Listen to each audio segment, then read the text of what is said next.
Alam mo ba ang TPP? Ang ibig sabihin nito ay thyrotoxic periodic paralysis. Isang bihirang kondisyon na pwedeng mangyari sa mga may hyperthyroidism. Bigla ang nanghihina o napaparalisa ang katawan, lalo na sa mga binti. Parang nalulumpo pero gising at aware ang pasyente. Ang sanhi, biglang pagbaba ng potassium sa dugo.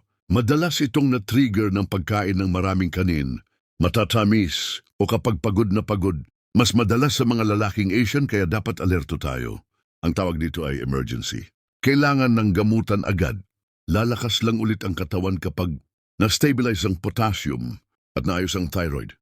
Kung may hyperthyroidism ka at bigla kang nanghina, huwag palampasin. Baka TPP na yan. Please follow, like and share. Itanong mo kay Kuya Bitoy. Salamat.